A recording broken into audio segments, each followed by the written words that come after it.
YCP సభ్యుల తీరుపై speaker Ayyanna Patrudu అసహనం వ్యక్తం చేశారు.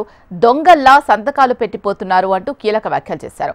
ఎమ్మెల్యేలు బాలనాగిరెడ్డి, తాటిపర్తి చంద్రశేఖర్, మత్స్యలింగం, విరూపాక్షి, విశ్వేశ్వర్ రాజు, ఆదిపాటి అమర్నాథ్ రెడ్డి, దాసరి సుధా సంతకాలు పెట్టి సభకు రాకుండా వెళ్తున్నట్లు తన దృష్టికి వచ్చింది అన్నారు స్పీకర్. ఎన్నికైన సభ్యులు సగౌరవంగా సభకు రావాలని, ఓట్లేసిన ప్రజలకు తలవంపులు తీసుకురావద్దని సూచించారు.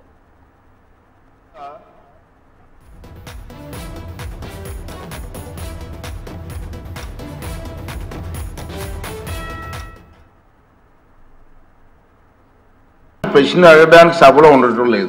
మీరు చూస్తూనే ఉన్నారు, ప్రశ్నలు వస్తున్నాయి, వాళ్ళు సభలోకి రావట్లేదు. ఈ కారణంగా సభలో ఎవరో ఒకరి ద్వారా మరో 2 ప్రశ్నలు అడిగే అవకాశం కోల్పోతున్నారు. ఇది చాలా దురదృష్టకరం. సభకు ఎన్నికైన గౌరవ సభ్యులు సగౌరవంగా సభకు రావాలి. ప్రజలు ఎన్నుకున్నారు మిమ్మల్ని సభలోకి వెళ్ళి మా సమస్య మాట్లాడమని. సభకు రావాలి. ఎవరికి కనిపించకుండా వచ్చి సభ్యులు హాజరు పట్టికలో సంతకాలు చేసి వెళ్ళిపోతున్నారని దొంగలలాగా వచ్చి. మీరు గౌరవ సభ్యులే, ప్రజలు ఎన్నుకున్నారు, మీరు ఎమ్మెల్యేస్. దొంగలలాగా వచ్చి సంతకాలు పెట్టవలసిన అవసరం ఇచ్చింది కర్మ. ఒకసారి ఎమ్మెల్యేగా గౌరవప్రదమైన దీంట్లో ఉండి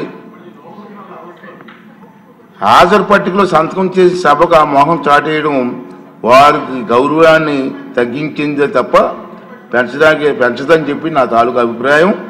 వీరిలో ముఖ్యంగా నా దృష్టికి వచ్చింది వై బాలనాగిరెడ్డి గారు, తాటిపర్తి చంద్రశేఖర్ గారు, రేగం లింగం గారు, మత్స్యలింగం గారు, విరూపాక్ష గారు, మత్స్యరాజ విశ్వేశ్వరరాజు గారు, ఆగిపాటి అమర్నాథ్ రెడ్డి గారు, దాసరి సుధ గారు.